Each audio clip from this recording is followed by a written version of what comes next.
اهلا وسهلا البنات، مرحبا بكم مره جديده على قناه ريحان شانيل. مرحبا بكم في فيديو جديد ومرحبا بالناس الجداد، وكنقول لهم اللي اول مره كيشوف القناه ديالي يضغط على الاشتراك ويضغط على الجرس هكا باش توصل باي اشعار لو طون اللي نحط فيه فيديو جديد.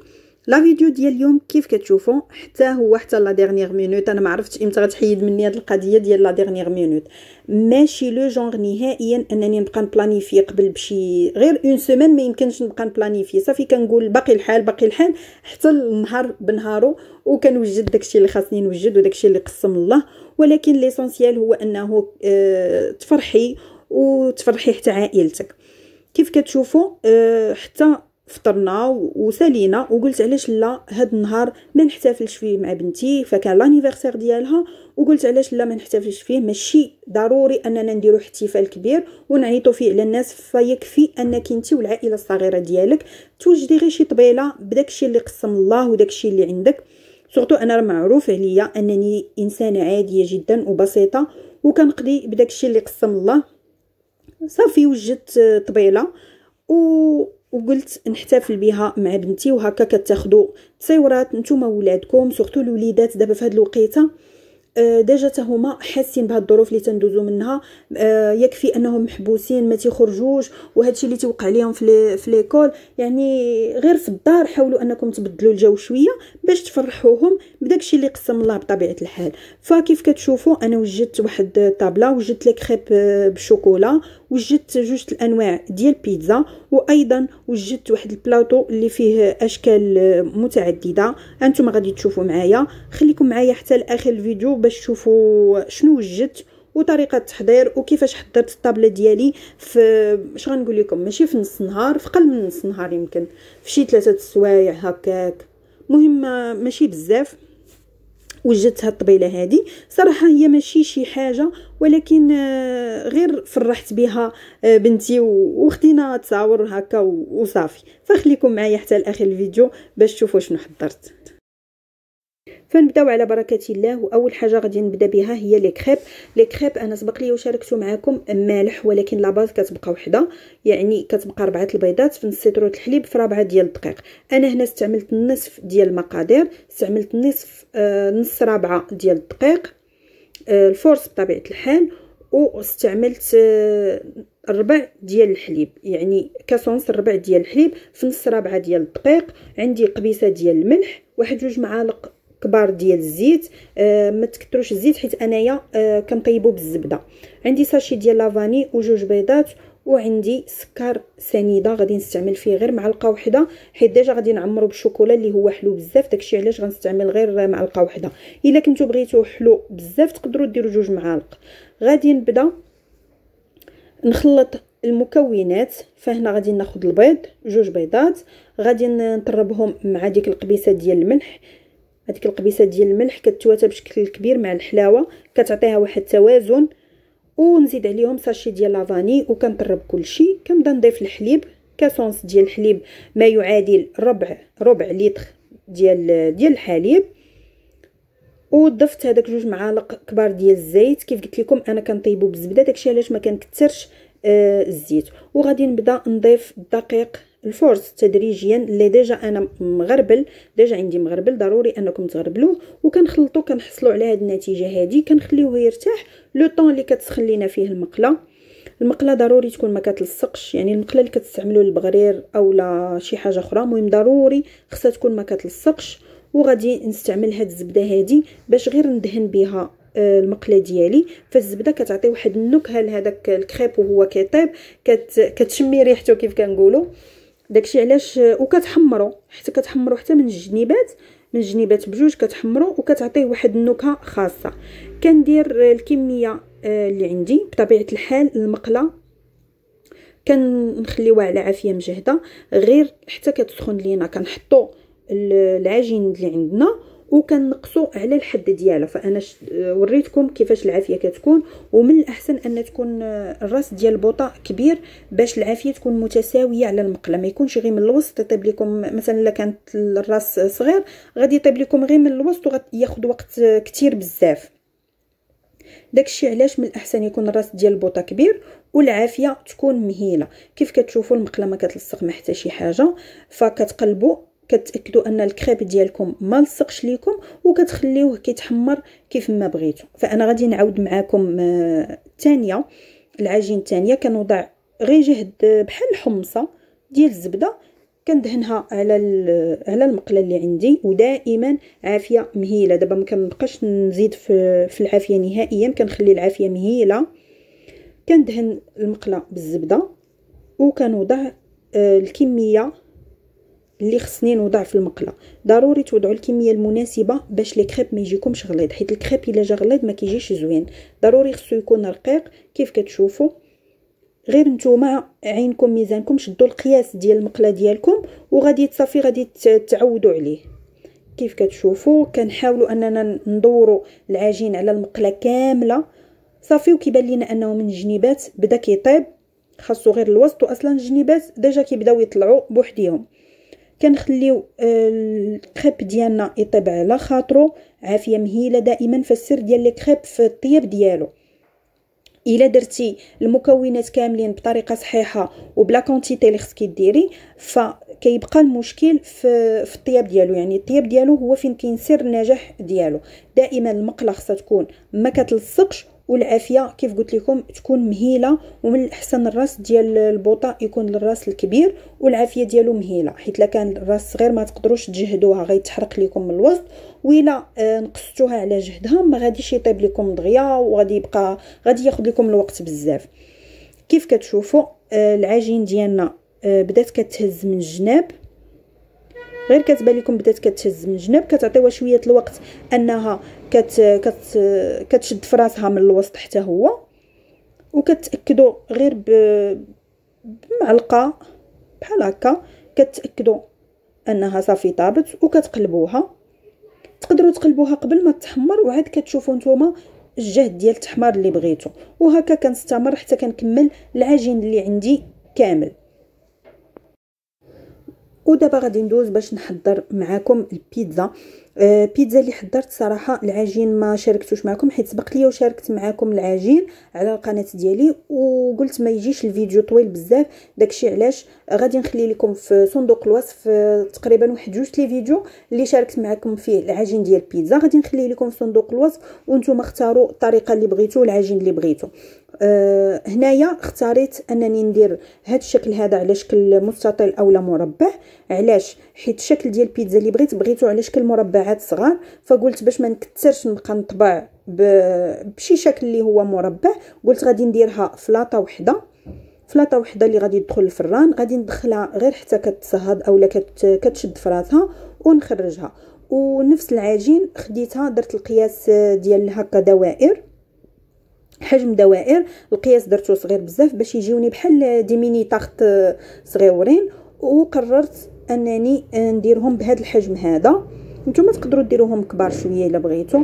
انا جاتني الفكره ديال انني نديرو صغار حسن باش يجيو الشكل ديالهم متيول وزوين. حتى هما غادي ندخلهم الفران غير كيتسهدوا شويه وكيشدوا في راسهم وكنخرجهم. في هذا الاثناء غادي ندوز باش نحضر الحشوه اللي غادي ندير بها البيتزا. فالشكل واحد منهم غادي نديرو بقطع ديال الصدر ديال الدجاج اللي خصني ضروري نشحرو. فانا درت مرصو ديال الزبده ودرت شويه ديال الزيت. ملي كتخلطوهم بجوجهم كيعطيو واحد النكهه رائعه للدجاج، كيجي بنين اكثر ما كديروا الزبده بوحديها اولا الزيت بوحديه. درت هنايا الصدر ديال الدجاج، ضفت ليه واحد راس المعلقه ديال تومه بودغ غير باش كتحيد ليه ديك الزفوره ديالو، وضفت شويه الملحه وشويه ديال البزار صافي. وغادي نخلط كل شيء حتى كيشرب لينا ديك الزبده والزيت، وايضا كيشرب العطريه وكيطيب لينا وكيبدا يتحمر صافي. وكنحيدوه من فوق البوطه. كيف كتشوفوا كيولي على هذا الشكل هذا صافي طاب لينا. غادي نحاولوا اننا نحيدوه من فوق البوطه ونخليو داك الزيت والزبده اللي باقي لينا مازال في المقله باش غادي نشحر عليه الفلفله. فهاد الانواع بجوج ديال البيتزا درت ليهم الفلفله اللي هي غادي تكون مشتركه بيناتهم. يعني ما بغيتش ندير البصله حيت غير عشيه ماشي دايرينها العشاء اولا الغدا، قلت غادي نزينها غير بالفلفله كتبقى خفيفه. غير كنشحرها وتسهد وكنحيدوها من فوق البوطه، ما كنخليوهاش حتى طيب بزاف. كيف كتشوفوا البيتزات ديالنا قبطوا في راسهم، خرجوا على هذا الشكل هذا. غادي نعمرهم دابا. فانا هاد البيتزات الصغار قررت انني نديرهم بالصدر ديال الدجاج، وغادي ندهن ليهم مزيج ديال القشده الطريه وديال الجبن اللي منسم بالثومه وبالاعشاب، فهو موجود بكثره في المحلات التجاريه. تقدروا ديروا غير لا كريم فريش بوحدها. الا عندكم تقدروا تصوبوا الصلصه البيضاء في الدار، فانا سبق لي وشاركتها معكم. صافي كندهن المزيج ديال الجبن اللي منسم بالاعشاب والثومه مع القشده. كندهن لاباط اللي عندي كامله، كندير الصدر ديال الدجاج. كيف كتشوفوا ديجا الشكل ديالهم بدا كيبان. صراحه الشكل ديالهم جا زوين، وحتى اللذه جات يا سلام. جا الشكل ديالهم لا الشكل ولا المذاق روعه. ولكن كيف كنقولوا فالعين كتاكل قبل الفم، يعني الشكل ديالهم رائع. وكندخلهم للفران، غير كتحمر ليا لاباط شويه من التحت ويذوب الفرماج وكنخرجوها حيت ديجا كلشي طيب. بالنسبه للشكل الثاني ديال البيتزا، انا قررت انني بطبيعه الحال بعد ما خرجتها من الفران، يعني قبطات في راسها وبحال طابت لينا نص طيبه، نفس الجبن اللي دهنت به مع لا كريم فريش اللي منسم بالثومه والاعشاب، دهنت به لاباط هو الاول، وعاد دهنت صلصه الطماطم لاصوص دهنتها من الفوق فوق من الجبن، كيعطي حتى هو داك المزيج ديال صلصه الطماطم والجبن، كيعطيها واحد النكهه سبيسيال البيتزا. تقدروا ديروا اي فرماج عندكم، ماشي ضروري هاد الجبن هذا، غير الفرماج المثلث اولا المربع، اي فرماج عندكم. وقررت انني ندير الحشوه بالطون. كيف كتشوفوا انا درتها بالطون وزينتها من الفوق بالفلفله. فالفلفله كيف قلت لكم كانت مشتركه بين النوع الاول ديال البيتزا اللي درت وهذا النوع الثاني، وغادي ندخلها حتى هي الفران، غير كتحمر شويه من التحت وكيذوب لينا الفرماج وكنخرجها. فمن بعد ما طابت البيتزا الانواع بجوج طابوا ليا، غادي نحاول انني نقطعهم بنفس الحجم. يعني واخا وحده دائريه وحده بغيتها مربعه، بغيتهم يجيوني نفس القد، يعني يجوني في الطبسيل محطوطين مزيان. كيف ما كتشوفوا فانا خديت البيتزا اللي قطعتها دائريه وكنحطها فوق من البيتزا الاخرى، وكناخذ الحجم ديالها عاد كنقطع. انا وريتكم هنا غير بالوحده، اما من بعد غادي ندير كل شيء مره واحده. كيف كتشوفوا كنحط البيتزا ديالي الدائريه وعاد كنقطع باش كيجيني المربع قد هذيك الدائره ديال البيتزا، وفي الشكل ديالهم في الحطه يجيوني مزيانين. فكنتمنى ان هاد الفكره تكون عجباتكم. صراحه كتسهل عليكم حسن ما تبقاو تطبعوا الشكل الدائري بوحدو والمربع بوحدو. كديروا بيتزا وحده بحجم كبير وكتقطعوها بالشكل اللي بغيتو. قررت انني نحطهم في هاد الطباصل هادو اللي على شكل بلاطو بحال هكا، وحاولوا انكم ما تكتروش، واخا تحطوهم فوق الطابله ويكونوا الناس كتار ما تكتروش على الطباصل باش يبان الشكل ديال داك الشيء اللي طيبته. واخا الا بداو كيخواو الطباصل تقدروا تمشيو تعاودوا تعمروهم وتحطوهم، ولكن باش تعمروهم بشكل اللي ما كيبانش في المنظر زوين، فالطبله ما كتبقاش تبان متوله. داكشي علاش الطباصل يكونوا عامرين بالقياس ديالهم. ودابا غادي ندوز باش غادي نعمر لي كريب ديالي. قررت انني نعمرهم بنوتيلا. صراحه كنت غادي ندير واحد لا كريم وحده اخرى، ولكن الوليدات الصغار كيعجبهم الشوكولا بزاف، داكشي علاش قلت علاش لا ما نديروش غير بنوتيلا بالشوكولا. عشاق الكبار والصغار. ودرتهم على هذا الشكل هذا. كنعمر الوسط على شكل مستطيل وكنطوي الجنيبات وكنديرهم على شكل بحال هكا. كيف كتشوفوا صراحه كيجيو صغيورين وكيجيو حتى في المنظر زوينين. ومني كتهزي وحيده كتقدري تهزيها في يدك، ما تحتاجيش انك طبيصيل وزعما موس وفورشيت باش كتقطعي. وقررت انني نحطهم على هذا الشكل هذا. من الفوق حطيت التمر والقرقاع على هذا الشكل هذا، وفي التحت حطيت هادوك لي كريب ديالي زوقتهم بالفيرميسيل ديال الشوكولا. وفي الجنيبات كيف كتشوفوا درت شويه اللوز وحطيت فوق منهم قريقيعات على هذا الشكل هذا.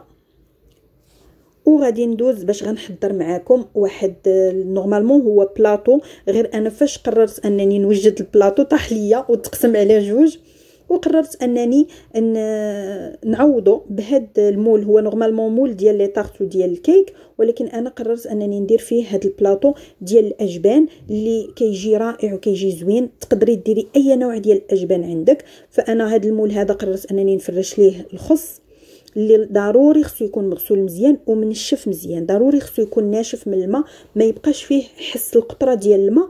علاش؟ باش ملي كتحطي فوق منه الاجبان او لا اي حاجه ما كيشربهاش ليكم داك الماء.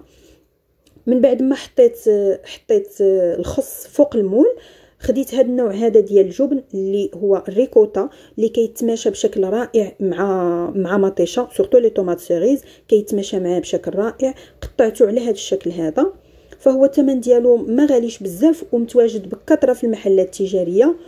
وكيف قلت لكم اللوغو ديالو كيعجبني بزاف مع مطيشه، وقررت انني نحطو بهذا الشكل هذا.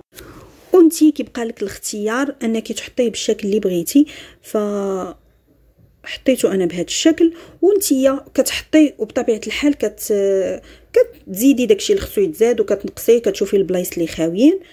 وهذا خديت الفرماج حمر. الفرماج حمر حتى هو كيمشي في هذا البلاطو ديال الاجبان. كيف قلت لك تقدري ديري اي نوع ديال الجبن عندك، حتى الفرماج المثلث، فرماج مربع، الفرماج طرونش حتى هو كيجي زوين، اي نوع ديال الفرماج. وحطيته ما بين الجبن ديال الريكوتا الفرماج احمر. ومن بعد كيف كتشوفوا خديت لي طوماط سيريز هكا طويله، غسلتها حتى هي مزيان، وضروري تنشفوها تكون منشفه مزيان بواحد الزويف، نشفوها مزيان من الماء عاد حطوها. حطيتها بهذا الشكل هذا. خديت لادان فومي حتى هو اللي غادي نقطعو، ما غاديش نحطو هكاك، غادي نقطعو باش في الهزه ديالو يجي مورسو صغير احسن من مورسو كبير. وغادي نحطو بحال هكا عشوائي، ماشي ضروري انكم تستفوه زعما في حالي، تقدروا تحطوا داكشي عشوائي في هذا البلاطو هذا، ما تحتاجوش انكم تزينوه حيت هو اصلا لذيذ غير في الشوفه ديالو. صافي وحطيت لادان فومي بهذه الطريقه هذه. انا خديت هنا لادان فومي اللي منسم بالبزار، كيكون لذيذ، وكناخذ من جهه الفخذ حيت كيكون طب اكثر من الصدر ديال لادان. داكشي علاش كناخذ انا هذا اللي منسم بالبزار ومن جهه الفخذ. فانا كنكمل الترتيب ديالو فوق المول على هذا الشكل هذا عشوائي، ماشي ضروري انكم تبقاو تقادوا او لا يكون شي شكل معين في راسكم باش تبغيو ديروه.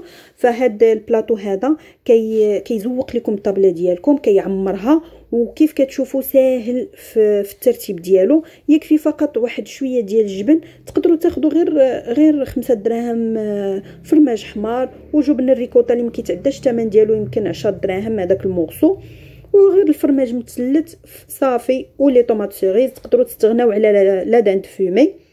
وفي هذوك الجنيبات اللي خاويين، اللي بقاو خاويين، غادي نعمرهم بشيبس.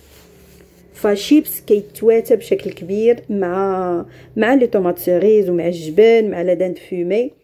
ماشي مشكل، نهار واحد نزيدو شويه لي كالوري وهاد الشيبس الطبله ديالنا، ماشي مشكل.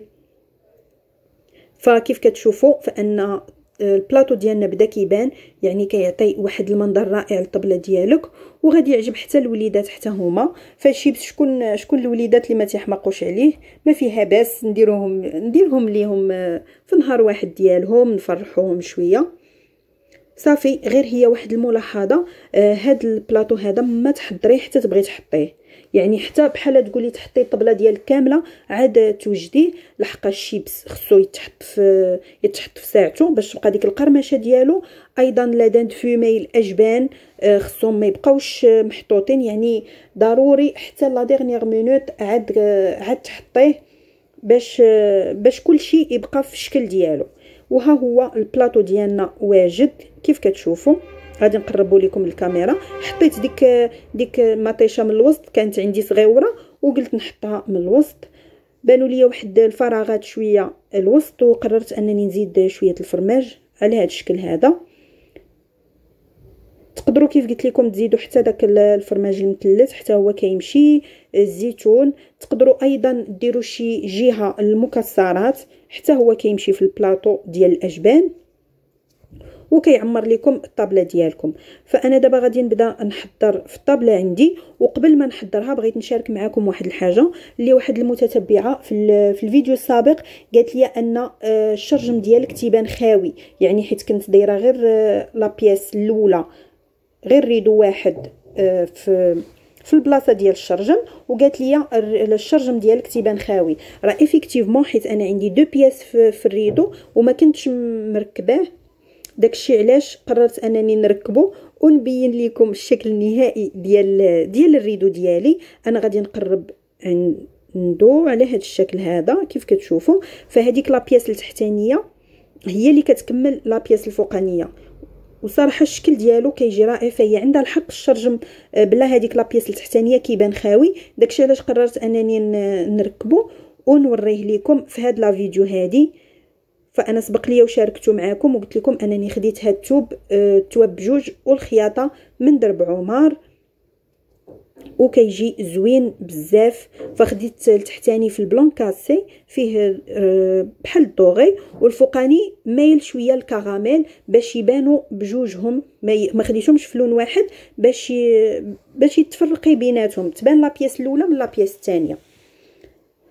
وايضا لابياس اللي زدت من التحت اللي ما كنتش مركباها فانا ما كنزيدهاش حتى القنات ديال الريدو، كنخليها غير في الوسط كيف كتشوفوا باش يبقاو دوك التنيات اللي عشوائيين بحال هكا. دوك لي بلي كيبقاو زوينين وكيعطيو واحد المنظر زوين. وهذا هو الريدو ديالي بغيت نشاركو معكم. ودابا غادي ندوز باش غادي نكمل اولا غادي نبدا نحط الطابله ديالي. وانا دائما كنفضل انني ندير لاناب يكون ابيض باش كيبين لكم الاطباق ديالكم، كيبين الشكل ديالها، الالوان ديالها، وايضا كيبين لكم حتى المعينات ديالكم. فانا حطيت هذاك البورط ديال الحلوى صراحه زوين بزاف الشكل ديالو، كنت واخداه من بيم كانوا داروا فيه بروموسيون وكنت خديته. الشكل ديالو زوين وكتقدري ديريه على جوج الاشكال بحال هكا، وتقدري ايضا تقلبيه. حطيت البيتزا، البلاطو ديال الاجبان، ايضا حطيت لي كريب. فكيف كتشوفوا وكنحاول ان دوك البليصات اللي بقاو خاويين هما اللي كنحط فيهم بورت سيرفييت، الكيسان كسوا ديال العصير، اتاي، كنحط بيسلات. ودابا حطيت الكاطو، نورمالمون كنت باغاها دايره الكاطو ولكن ماشي مشكل حتى هكا مزيانه. وحطيت لي توست بيان سور اللي كنت دهنتهم بزويته بلديه ودخلتهم للفران باش يتحمروا شويه. فكان هذا هو الفيديو ديال اليوم، وكانت هذه الطبيله ديالي. كنتمنى انها تكون نالت اعجابكم، كنتمنى انني نكون خفيفه على قلوبكم وانني كتستافدوا مني واخا غير بشويه. ما تنساوش تخليو لي لي لايك ولي كومونتير ولي ريمارك ديالكم بيان سور اللي كينفعوني بزاف باش انني افونسي في لاشين ديالي. الى فيديو قادم ان شاء الله، وغادي نخليكم مع واحد الطرائف اللي وقعوا في هذا النهار. الى فيديو قادم بمشيئه الله.